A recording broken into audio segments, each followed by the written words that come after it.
Yeah. So I did that. It was actually quite cool.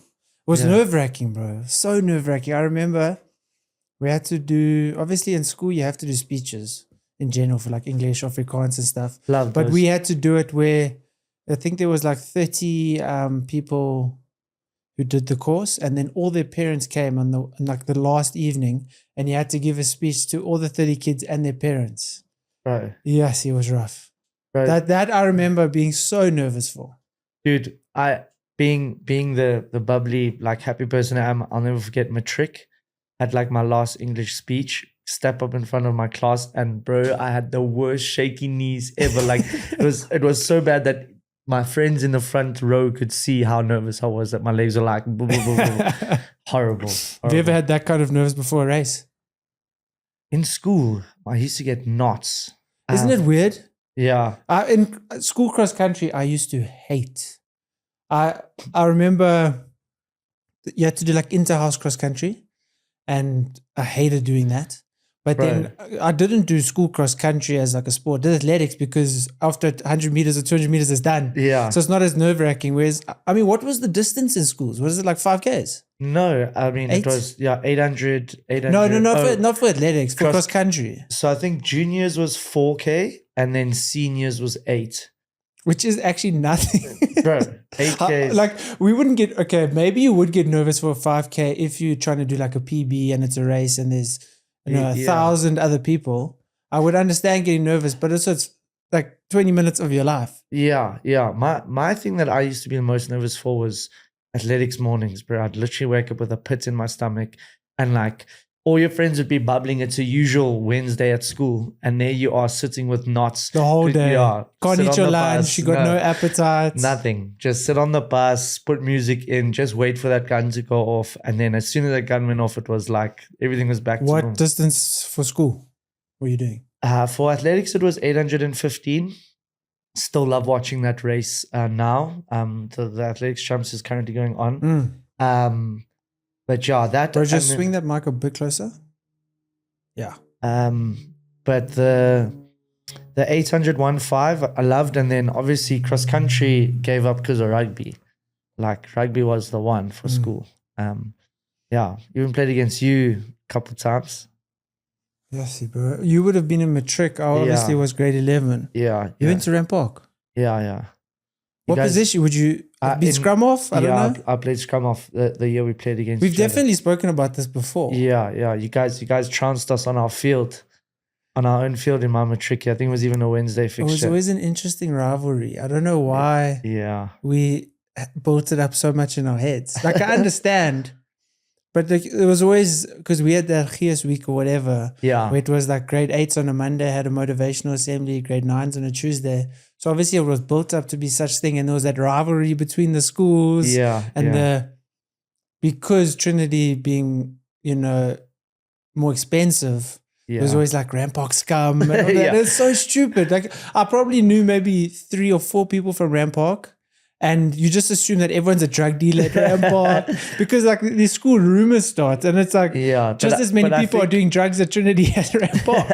Most likely, and I just think that's also high schoolers. Stereotypes are everywhere, and you live in that sort of bubble. But I think for me, growing up, that rivalry definitely came from like a lot of the older guys had friends like from both schools, so there would be like groups of friends that would then verse each other on match day. It would be like, and that sort of created the hype.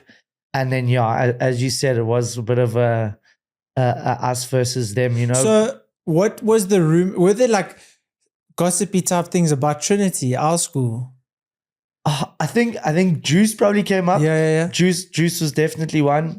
And then I think it was also just like, it was just an unspoken hate, like we better beat them. Just because you were that rivalry game, it's like, no, but we have to hate them. Yeah. And I think having things like Gees Week, like it just made it mean so much more to you that when you get onto this field, you're like, listen, I've got thousands of kids backing me here, so let's get it. Yeah. And also it was cool because obviously we played you for many years. And then the one year we couldn't play you guys for some reason, so we played Maragon. Yeah. And it wasn't the same at all. No. Because it was like, okay, well, I don't think we'd ever played Maragon before. and then we played them in that,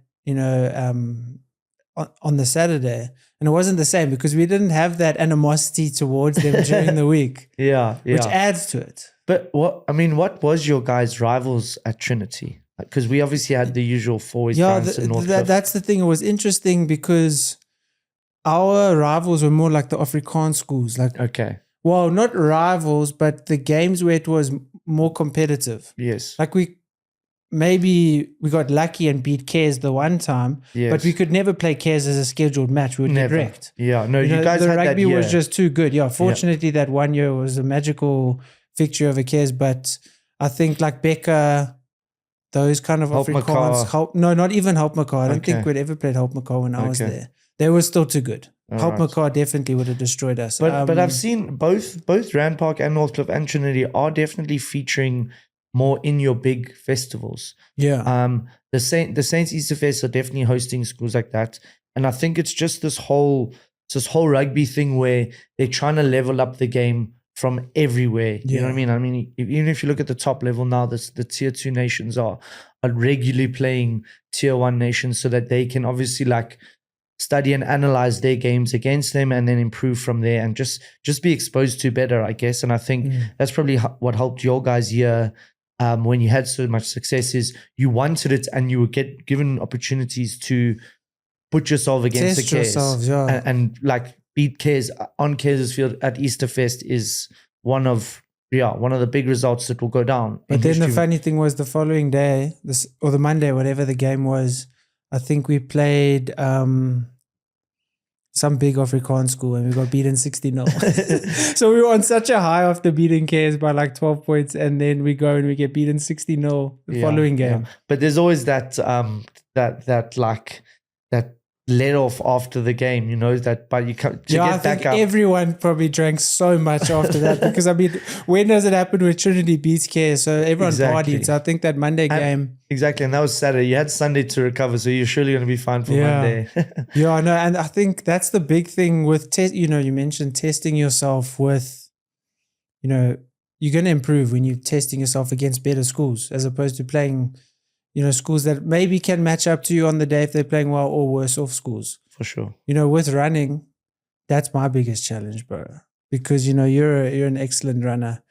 And I always see your pace, but also your chilled pace is me racing. So that's also where I know I'm slipping with running is like, obviously, I don't really do as much speed work because currently now I'm obviously just trying to focus on endurance. But you are an endurance beast. Like I don't know about a beast, but like you definitely transition a lot better from like you can go from months of gym and then sign up to a 50, 60, 70K race and excel in it and have a good day out as opposed to flipping it over to running all out 10K, all out half marathon. Yeah. Like I feel like that'll hurt you more. But that's also because I haven't really tried to do that. For sure. Because, I will be hesitant to be like, no, I haven't done, like when I did that trail marathon in Hearties, I hadn't run more than 20Ks on trail in about 2 years. Wasn't that a sludge fest though? Like that was crazy. It was one of the Hearties trail ones and it was wet. No, mine wasn't wet. Okay. Mine was dry. Okay.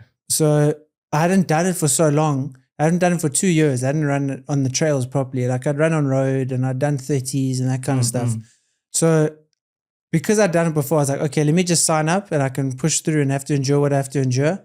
Whereas I've never been like, okay, I haven't done a road 21 gassing it in a while. Yeah, flat out. Like for me, it's just, I'll just do the trail because I feel more confident in it where I'm not putting myself in the position to do the road race. Yeah, for sure. Whenever I do a road race, I'm like, okay, cool. I'm going to take it as, a training run or whatever. Maybe if it's a 21, not go over 150, but keep it below an hour 50. You know you'll get there at this pace. You don't know what will happen when you start to open the taps kind of thing. But that's where I think you do really well with your training is that you testing yourself week to week or days within the week, Yeah. It definitely is what I've sort of spent a lot more time doing. because I like the speed, definitely prefer to be on the pedal as long and as hard as possible. Whereas I think that's where I have struggled in the ultra experiences I've had, where I've gone 60K, done obviously a couple comrades, and that fine line between, is this comfortable or is this actually just not enough to get you to the end? Am I going to burn out? Am I going too hard? I've definitely learned the wall and the burnout. That was your first comrades, eh? But both comrades have been at dog shows. Death marched both of them, but got the medals, so no complaints. But I mean, if I think of even my last 2 marathons, trying to go and threshold them, I've hit it and missed the PB both times. I mean, that thing's... So then what do you think went wrong there? Because what's your fastest marathon time? 2:40. So when you got the 2:40, what did you do right versus when you still thresholded another marathon and didn't get close to your PB time? So when I PB'd the marathon, it was the second marathon of the year. So I'd had 2 really good blocks. And obviously I think I improved from 2:54 to 2:40 in that year. I ran in May, and then I ran October Cape Town. And I think obviously spending 2 to 3 months at that threshold pace, and then obviously like getting it right in the beginning of the year, having some recovery. And then what I did right is I PB'd 5:10:21 going in to that second marathon at Cape Town. And I think I was just so well trained at that pace that I'd built the capacity to just be like, listen, I got this. And like, there was obviously shaky moments. It's a marathon. But if I look at the other 2, the first one, I was mid comrades block. So I was not threshold training, but still putting in work. So I'd say I had the endurance, but I didn't have the capacity to hold such a high intensity. Whereas this last marathon, I'll be honest, I've had to relook at it a couple of times because I thought I did a lot of things right. But I think looking back, I think fueling, I probably didn't train enough on the fuel required, because come race day, I burnt very quickly. And I think of the last 5 weeks of that training block, only 2 of them were really intense weeks. I'd done about 8 weeks of training, and then I took 2 weeks off. And at the end of that 2 weeks, I had a 15K. I woke up and I was ill, and pushed on, did the race anyway. And then the following week was like a 40K test run to close the week, which I PB'd. It's the third time. I think it's the third time I've done that training block, or that block going into a race day. So three times 10K in and around marathon pace, finish at 40Ks. And what had happened the last 2 times is whatever I'd ran on the 40K test run would what I would run on marathon day. So how far in advance do you do the test run? 2 weeks out. So Sunday, so 2 weeks out from race day, I literally drove to Pretoria. So you do the same route, everything? Well, that was the first time I'd done the same route. I was leaving no stones unturned this marathon block. I was doing high mileage, double days, double threshold. Like I was doing it all and whatnot. And then I managed to PB the 40K for this one. I ran 2:40, which is obviously what I was chasing. So I was like, okay, listen, it's going to be a slog, but I'm clearly in shape. If I can run 2:40 for this 40K with obviously warm-up miles, recovery Ks, in the tempo work, I'm good to go. So let's just taper off and go out. You know what I'm saying? So got to about 32, and when I got to 32, I was like, there's no ways I'm getting through 10Ks feeling like I am right now to run the pace. Body, energy, like feeling, what was at that point? I think looking back now, I think the training block was too long for the intensity I'd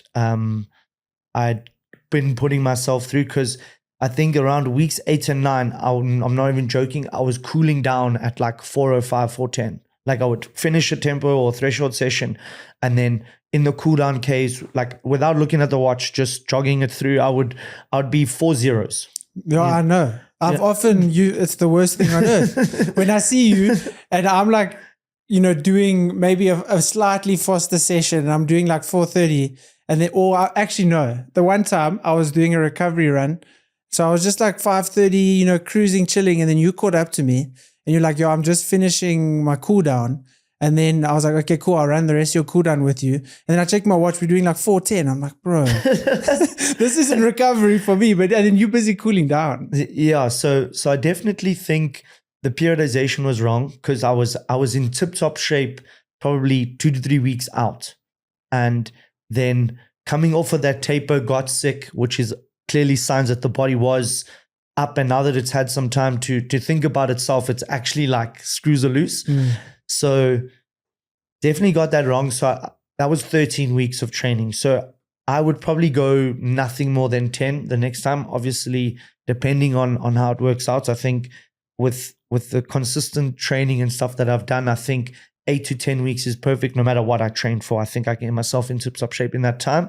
Obviously, a lot of dedication to go, but got that wrong. And then I think the marathon is such a tricky little bugger. And with everyone gearing up to do marathons over the next couple of weeks, it's definitely been spoken about a lot more in terms of pacing and what to do.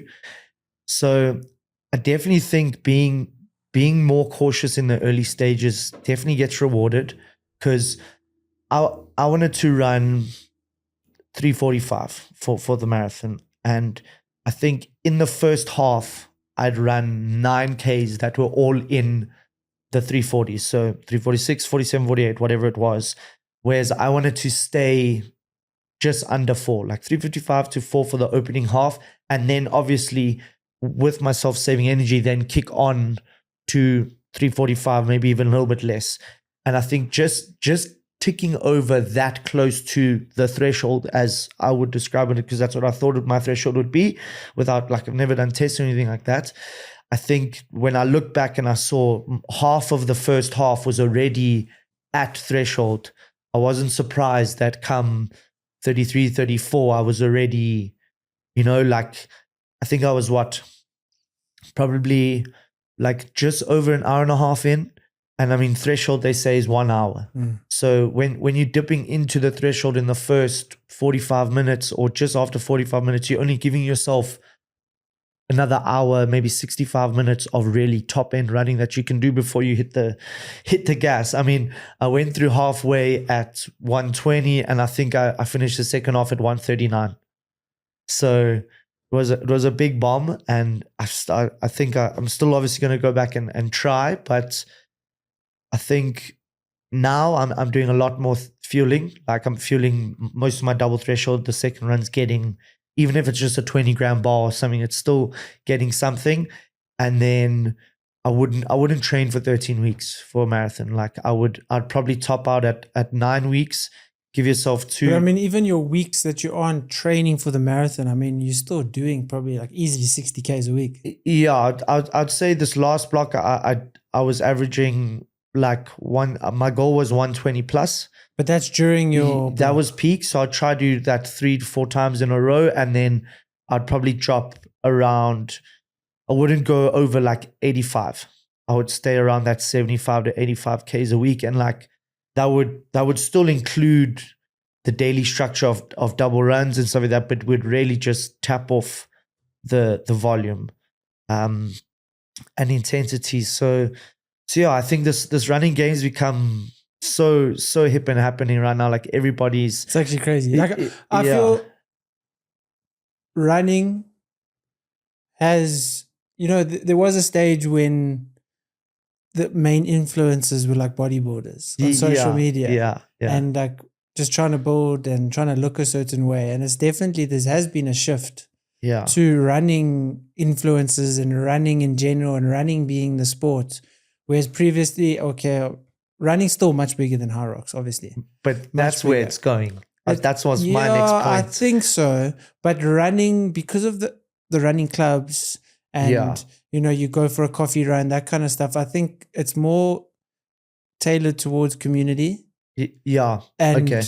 But that being said, if you're at a High Rocks gym, you can have coffee and chill with the crew afterwards. That's what I was going to say. I mean, I've been watching a lot of these Elite 15 guys on YouTube these days, and how they obviously do the day in the life. So the weekly vlogs, how, they keep you up to date with their lives. And those CrossFit sort of setup gyms, if they can transition to a high rock setup and they can make even a 400 or 500 meter loop around the gym that people can train around, I think that community is on the rise, that hybrid community where you can gym train, have coffee, and like even when you have these sim races at these gyms, you like there's braais afterwards. There's definitely a rise in that community as well. But I think because running is so accessible and it can be done in an easy effort most of the time or all the time, as you know, it's just a social 5K for most of these places.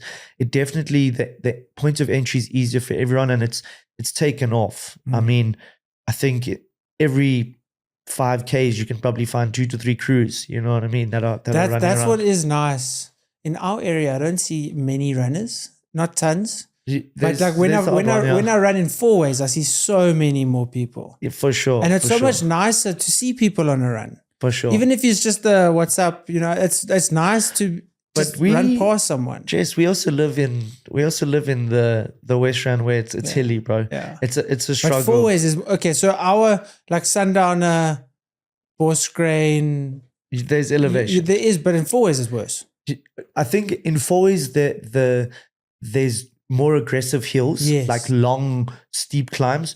But around us, I feel like an easy run is still over 100 meters, over 150 meters because of the constant, there's a little climb. Whereas in 4 ways, you can get away with a decent route without finding too many hills. Yes, there's one big hill, but there's not lots of little ones. I mean, if I look at my route this morning, it was literally, I think it got to like 9 or 10 Ks. And then from there, it was just a consistent climb back home until eventually I hit the points and cruised home. But what was your training this morning? Just a 2-hour easy. I'm doing that Garmin run tomorrow. So I got the long run in today and then. What's tomorrow, 10? Yeah, 10. Hopefully, bro. It will be the fourth. Are you going to pace it? What else is the point of going then, bro? So what do you want to do?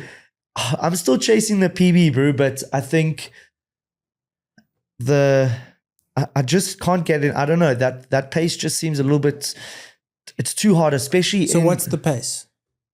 To PB would be 321. I think right now it's 323 average.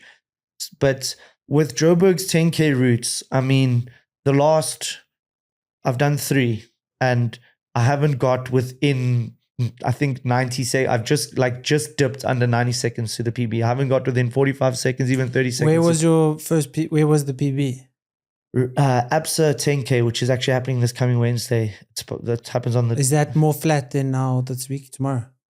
Yeah, it's probably one of the flattest in Joburg because they take you through town a little bit and then they chuck you onto M1. You go over Mandela Bridge and then you come flying back down into the city. So the first like 2Ks is a slight climb onto the highway. How's that running on the highway? I've only cycled on the highway, which was cool. On a good day, if it's hot and still or like cool and still, rather cool and still, I think it's amazing to run because it's just open and flat. But obviously if you wake up and it's a blustery day, that thing will throw you around the highway and pace just becomes a little bit. Yeah, there's no protection, I guess. Yeah, and obviously like you're not running in big packs there, guys. It's not like there's a sub 35 bus, you know what I mean?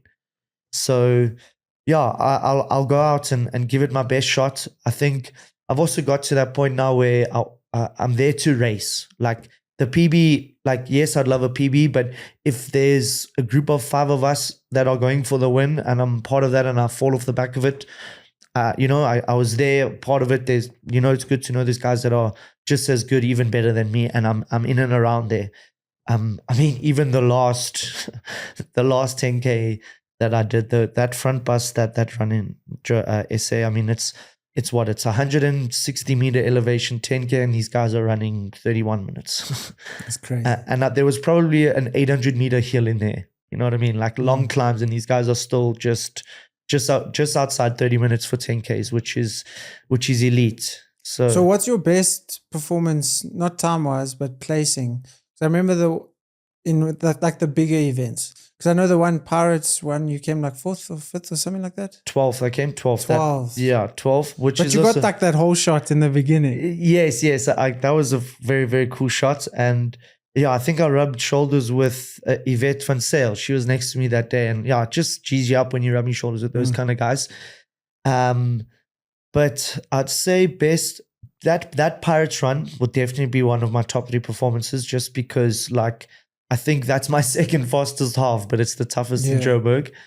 That and my I came second at a half marathon out in Vereniging 2 years ago, which was obviously really, really cool. Is that been your PB, or have you beaten it since? That is the PB. Yeah, that is still the PB. Also super flat out that side. And yeah, still ran alone. I think there was myself and one guy that we ran together with. That was really cool. And then that Cape Town Marathon PB is definitely, in terms of like good days out, that day I just got it right. Like the pace was locked in, the vibes were high, the route, as tough as the route was, like I don't know if you know Nick Jesster, he's a huge running coach in the UK. He was down there. He was doing 4 marathons in 4 weeks, and Cape Town was his 4th one. And we did a little shakeout with him the day before, had some banter, some chats with him. And I said to him I was going to chase him down, because I knew obviously on tired legs, he was probably going to run around the same time as what I was going to. And on the promenade stretch, he was about 200 ahead of me that I could see. Obviously didn't close him down, but yeah, that just day, everything clicked. Absolutely stunner. I really want to reenact that day and get another PB in that manner, because I think that's what's going to take to go 230s, essentially, something in and around there. But that's just, there's so many factors. I mean, it's how well you slept. Was your week leading up to it? How much stress you've been under? Your mindset going in, because your body listens to how, like if you were thinking negatively, if there weren't good vibes, but you had a great training block, like just even that week before could affect how you perform on the Saturday or the Sunday. I look at Cape Town the following year.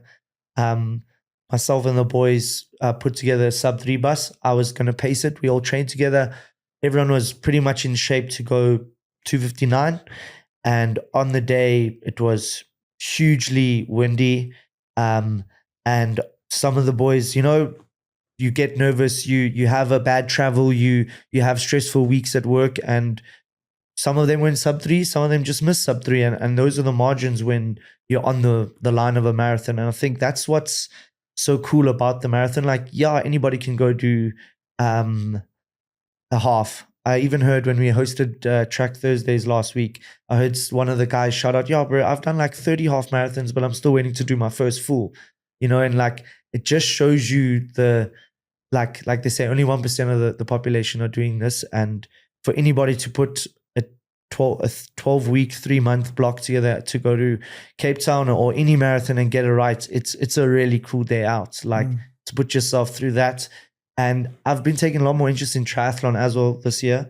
Not training for it or whatever, but just watching like the pros go at it and the Ironmans that go around the world. And those guys are also beasts. To hop off a 180k bike and still have a marathon, you definitely have some demons in you that you want to fight. So yeah, I think it's really cool how the endurance game has sort of exploded, and I'm seeing it trickle into the younger generation now as well, especially because like a lot more parents are doing these marathons, triathlons and stuff like that. Like some schools are making the flip where they're starting to like provide they go do the kids go do a sprint triathlon or like a kiddie triathlon or whatever they call it. And I think if you and I were exposed to this game at a younger age, would be different beasts. Yeah, I think also when you're growing up, it's what's popular.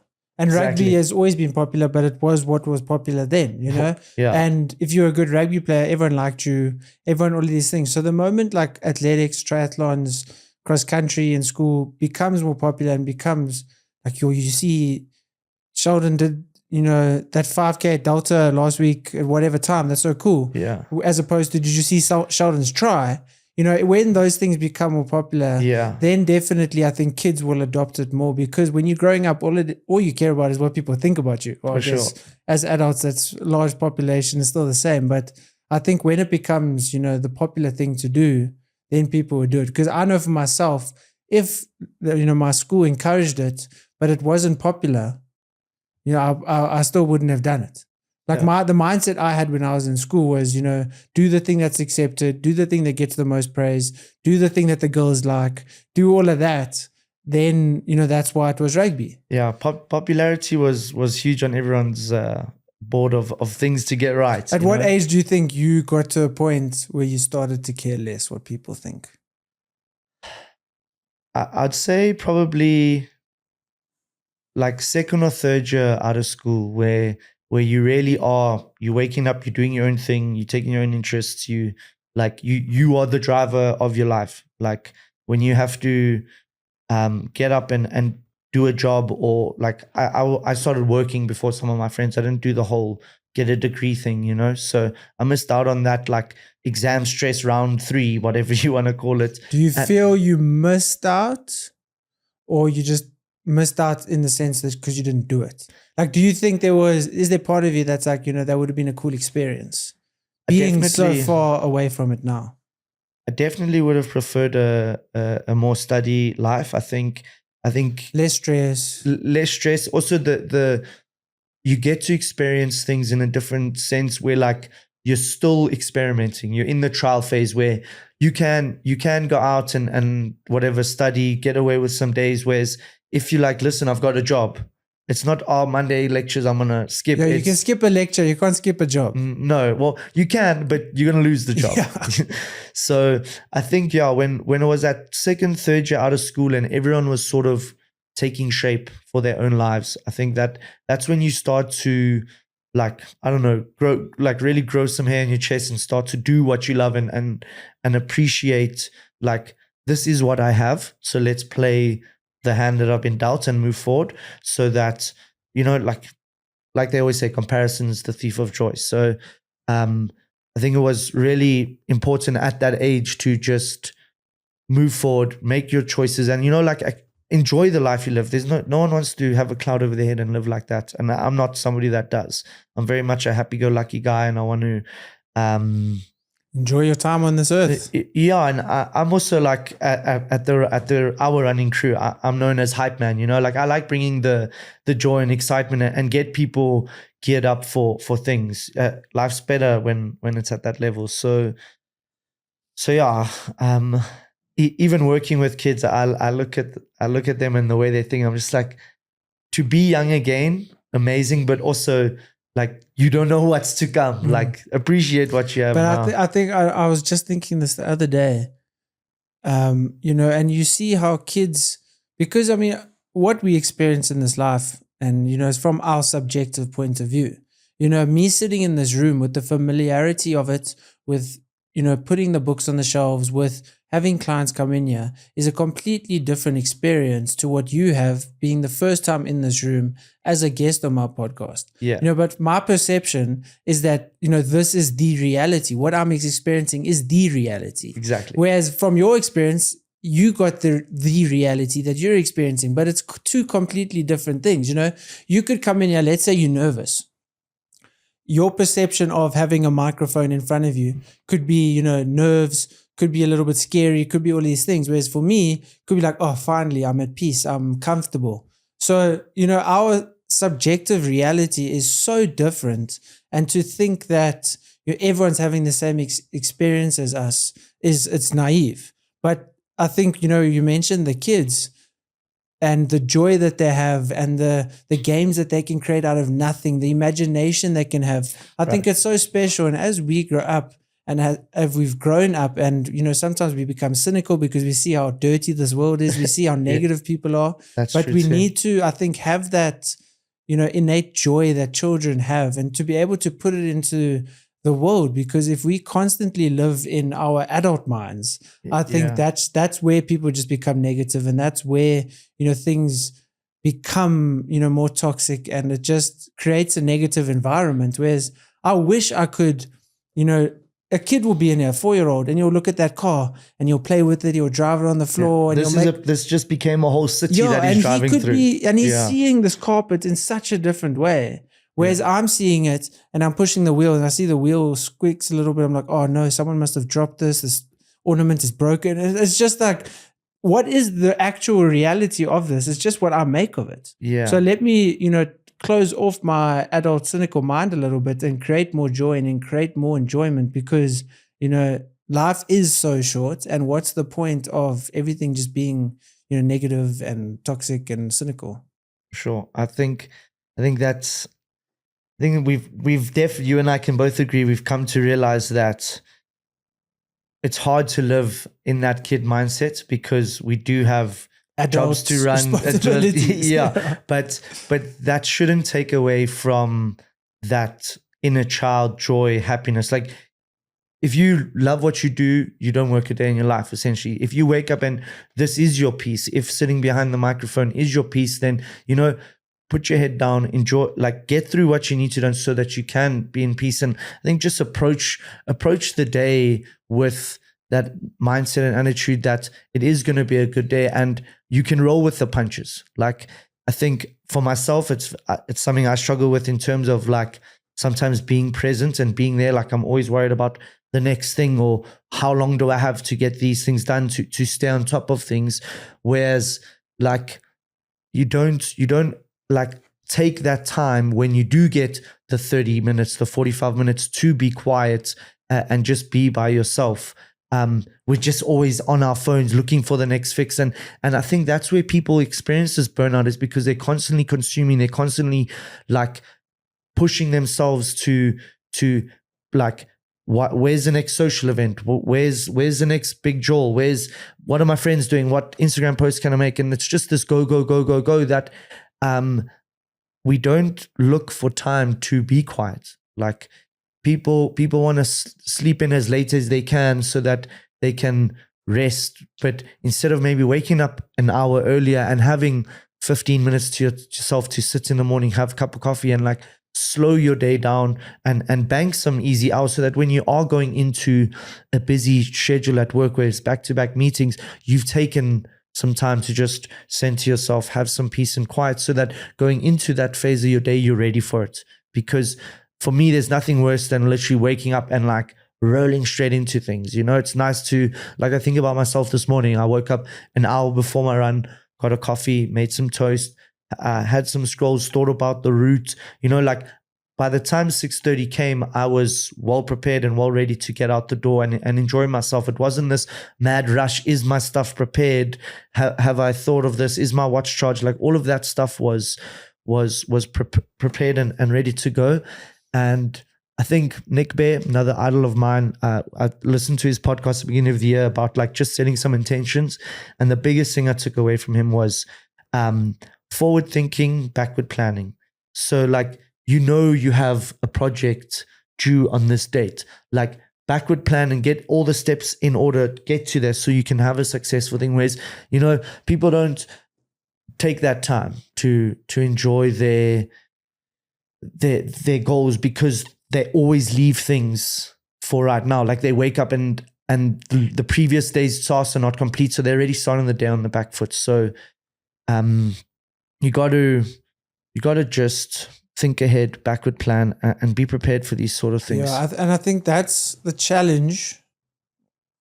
And I've recently, tried to strive less and be less orientated on goals and achievements. And, I need to have this business doing X amount.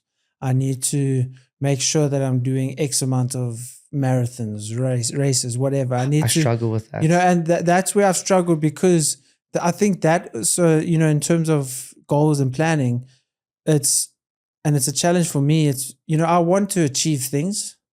I need to analyze why certain things, if it's a passion and if I truly enjoy it, great. If it's for other people and for praise and all of that, then don't pursue that. But because as humans, we absolutely, without a doubt, categorically need to have goals and things that we're working towards. Absolutely.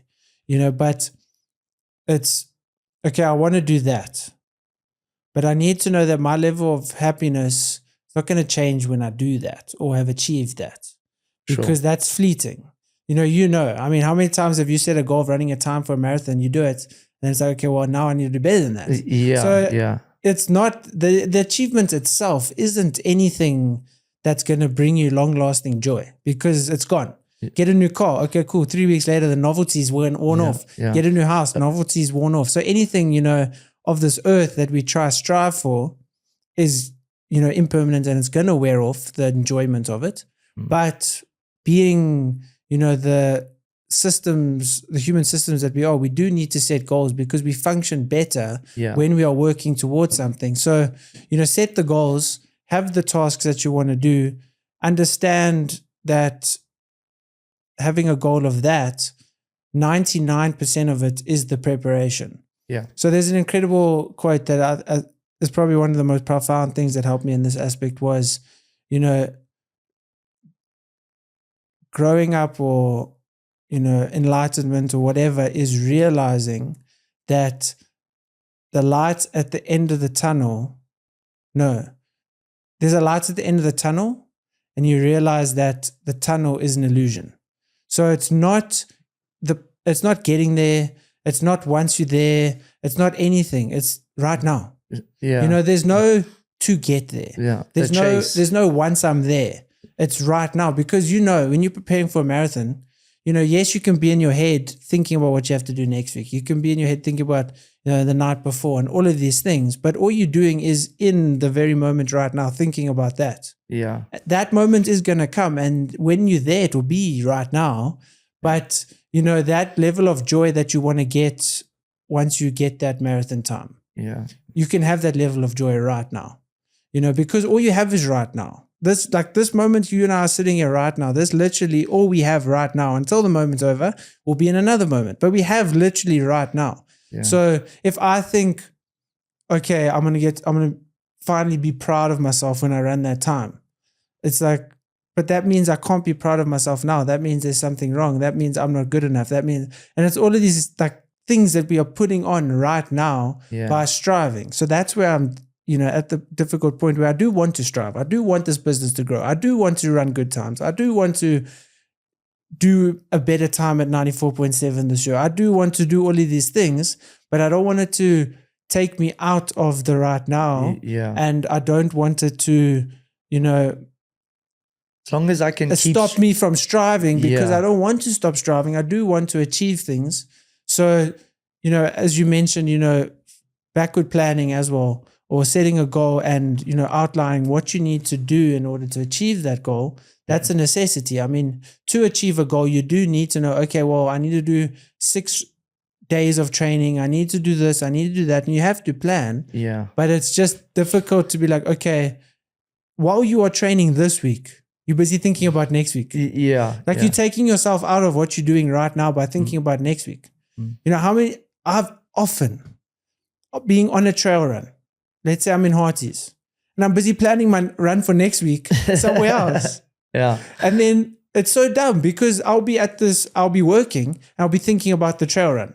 Then when I'm on the trail run, I was so looking forward to, I'm thinking about something else and some other different trail run. Yeah. So you're planning that. Yeah, you're just stuck in this forward. Yeah, it's a fine line. It's a fine balance. And I think, like you were saying, as long as you can be present and still be happy and enjoying the moments as the moments are unfolding, the next thing will come.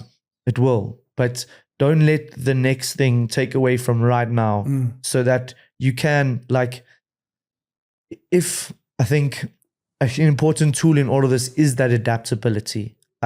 Yes, there's a set structure week to week, you're running, you're doing this, but if a friend comes over from the UK and he wants to meet up and catch up with some beers, don't let this all important goal that hasn't even come yet, yes, you want to achieve it and whatnot, but it isn't what's going to make you. It can't take away from this time with somebody that you haven't seen for a while and you want to catch up and have a good time with, because at the end of the day, they're still going to be around for a catch up, for some beers, some braais, whatever you guys do together after this goal has been achieved. They're still going to be there, you know. So you got to build those, I think, boundaries for yourself and just hold yourself to a sort of standard where it's like, yes, I want to be a high-performing individual that runs a business, trains well, and pushes to like be better in terms of a husband, wife, boyfriend, whatever you are, but still be present in the case that we're still young. There's still many spontaneous moments that can happen, and I think those moments are the ones you're going to enjoy. Them, the random Friday nights that you land up with your friends at a cool bar that you've never been to, or the random braais you go to and you meet somebody that's now building your business. He's helping it function better. You can't miss out on those because you're so rigid in the structure. You know, I think if everybody holds to a good standard, and you know, they eat their vitamins, they get their sleep, they eat their vegetables, and they get their tasks done, I think when spontaneous moments come through, you should 100% jump on them and live your life to the fullest in that regard. You can't be a robot that trains day in, day out, sleep, eat, repeat. Like, no one's going to remember you for that. Yeah. No, and I don't want on my gravestone for, you know, one day my family, for them to write, he worked hard on his business, or he made a lot of money, or he spent 12 hours a day at the office. Yeah. You know, I don't want to be remembered. Obviously, I'll be dead, so it wouldn't matter. But, you know, I don't want the memory of me to be like, even for it to be, Jesse really prioritized his training. I don't want that to be people's memory of me. I want people to, like, their memory of you should be, he brought us so much joy. Or he had so much kindness or compassion. Or reliving the moments you had together, where it was like, you can stand up and speak for an hour about the times you had together. Not this person that was always on the charge, striving for the next thing. Like, you want to have those built up moments and like those core memories that you can never get back, but they'll live on forever in your mind. But that's also where selecting your friends and your partners and all this stuff is so important, because we both have, you know, huge passions for training, for fitness in general, for putting yourself in positions of difficulty willingly and enduring through that. So you do want to have a partner where an awesome holiday for you is going to Cape Town, running a marathon. Then you get to spend time together. You both have been preparing together for it, as opposed to selecting a partner that's like, oh, you're going to go run again this weekend. We're going to not be able to, obviously, I mean, you're not going to run the whole day unless you're doing an ultra or something, then you might be. But, you know, you don't want the partner, well, personally, I don't want the partner where it's, you know, and obviously there's seasons for everything, but you don't want the partner where it's like, you know, every Saturday they're annoyed that you're running. Or that you're not sleeping in with them, or that you're not, you know, why can't we go out every single 3 times a week and get drunk? It's like, but that's not the life you want. So it's also, you have to be very selective with, like, you know, how nice is it to have a few beers with your mates after you've done a run? As opposed to your mates are judging you because you make them feel bad for not running. You know, everyone's surrounded by some of those people where you are made to feel guilty because we love running, and someone makes you feel guilty that you like running. You're being more healthy. It's like, you know, just have 5 more beers. You don't have to go run tomorrow morning. Why do you have to leave now? Like, because this is my time to leave so that I can stay on top of what brings me joy and happiness. And you were still there. I think that's also the biggest thing is you don't be like, okay, I'm not coming because I've got to run tomorrow. You're like, okay, cool, I'll come, but maybe I need to leave at 8. But and I think for me, that's where you're finding that balance is, you know what? Yes, I wanted to have a calm Friday night for my run on Saturday, but I haven't seen my friends in a while. So I am going to go enjoy this moment. And for the next 2 to 3 hours with my friends, I'm going to be there, forget about my training run and be present and enjoy yourself there, so that when you go to bed, you in a mental state of like calm, you're relaxed, you've enjoyed. So it's easy for you to go to sleep, because it's also not nice to then sit at home the whole of Friday and stress, okay, is everything sorted? Do I have this? Do I have that? And you're missing out on your friends. And you're missing out on your friends. And then when you get into bed at 8 p.m. so that you can wake up at 2, 3 o'clock to go get this thing done, you only fall asleep at 10 because you've tossed and turned, because you know what I mean? And that's that fine balance of just having fun, but keeping structure, or however you want to word it. So, and I think you get to a point, maybe when you start out, or when you get, and you do obviously go through certain parts where it's you can't, you know, have the flexibility. Yeah. You know, 2 weeks before, maybe you can't have as much flexibility or whatever, but you do learn as the longer you run, or the longer you gym, or the longer you eat, or whatever these things where you're doing it for a goal, you do get to a point eventually, be like, oh, actually, I can be a bit more flexible with this. Oh, actually, I can afford to have that burger. I just need to compensate with other stuff. Oh, I can afford to go to bed a little bit later, because it's okay if I move my run an hour later. Like, I think that's where it kind of, you have to just learn as you go to be able to still enjoy life, still be able to do the things that you love while, you know, achieving your goals. And I think like when you become an adult, that those first hard decisions where you have to cut friends off, I think we've all experienced it, where you've had friends that you hang around with, and you have the same like goals, aspirations, or views on life, and your views tend to trickle somewhere else, and you get more enjoyment from this new way of life, and you sometimes have to cut those friends off for the betterment of those goals or aspirations that you're chasing, because change is inevitable, and you're not going to live your life for other people. So you got to make those hard choices and say, listen, yes, I'm having fun right now, but there's going to be another moment. You don't always have to live this go. Like, for me, FOMO isn't a big thing. Like, I choose what I choose because I want to do it.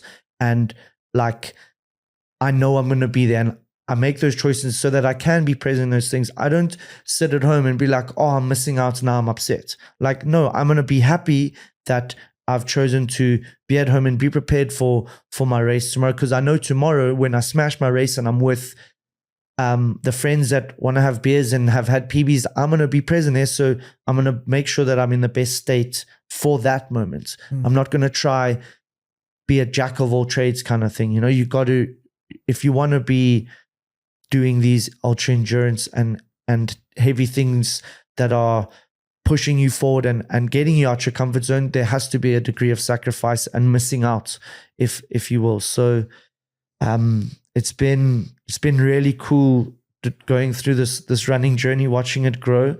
And I think the coolest thing has been how far it's come. I mean, we were one of like the first new crews that came around, and there was everyone there. And then as soon as more crews started popping up, you see those preferences, you know, like, yes, it's fun to go to a crew because it's new, hip and happening. But over time, it's easier for people to go to the crew that's 5 minutes away than one that's a bit further. And again, that's people just choosing for their betterment of their life and their like reality and their experience on what they're going through. Yeah, you know, you mentioned, you know, maybe cutting certain people out of your life, or maybe just not being as friendly with them, or maybe seeing, that's a big challenge for me, because sometimes you feel like you owe it to them to remain friends. Yes. Or you feel guilty, the fact that maybe your mindset's slightly different, or, you know, a different phase of your life or whatever. And life is definitely too short to remain friends with some people out of a false sense of obligation because of the friendship you used to have. Yeah. If you have changed as a person, if your views on the world have changed, if your idea of what you want out of this life has changed, there's nothing wrong with you distancing yourself from these people, because, I mean, why? It would probably just be acceptance, because you don't want them to think badly of you. At the end of the day, that's what it is. I don't want that person to think that I don't like them, because if they think I don't like them, that just means that they're thinking negatively about me. I want them to like me. So I don't want to distance myself. And it's just that acceptance that we're seeking. Yeah. And I think what you don't realize is everybody's going through similar experiences. Like, everybody's trying to have their best experience. And if you're looking for something new, you got to take that step out and go find it, because as soon as you put yourself in opportunities' way, it'll find you. And I think I've seen it with our community. Like, we host a program for newbie runners, and we get them up and running. We train them up to their first or better 5K, and then from there you just see the change in them. Like, they're like, oh, I can wake up at 5 to be able to run at 5:30, train for 30 to 40 minutes and have a coffee and like start on my day. Like, I actually feel good. You see that like runner's high, that endorphin release. Like, you see how it affects some people where they decide to change their Friday night. Like, I'm going to have a chilled Friday night so I can wake up and run. And everybody has that option to choose that reality and whatnot. You just have to be brave enough to step into it. Because like you were saying, everybody wants to be like, no one likes to be judged. So it's very hard to, like, I've definitely lost some friends along the way, but I've always made new friends, like I'm lucky in the sense that I'm a little bit like outgoing and a people person, that I'm prepared to put myself out there. But there's definitely, like, when you're doing stuff that's unknown, going into new circles, everybody has that sense of hesitancy. No matter like how good you think you are, there's still that element of unknown, that chance of rejection. And I think the more people step out of it and choose to be in that discomfort, the more they grow, the better they become as a person. And you just see it, like, when people choose hard things, like there's growth there.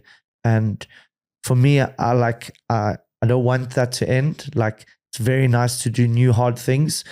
So I hope that I can always chase some new things, push myself hard, and just try new experiences. Like, I get bored if I'm unstimulated, the boredom comes very quickly. Whereas if you're trying new things, experiencing new people, it just gives life that little bit of extra zest in the morning to go try, get out the door. Bro, that's an excellent way to close this off. Thank you very much, bro, and good luck for tomorrow. Thank you, bro. Yeah. You're going to do it. Good night sleep tonight? Going out? No. Probably easy Friday night at home with the girlfriend. We haven't had a quiet Friday for a while, so just probably have some wine, catch up with her. We haven't seen each other much. And then, tomorrow just lay it all out and see where we land up. Cool. Thanks, Jess. Appreciate the invite, bro. Awesome. Cheers, guys.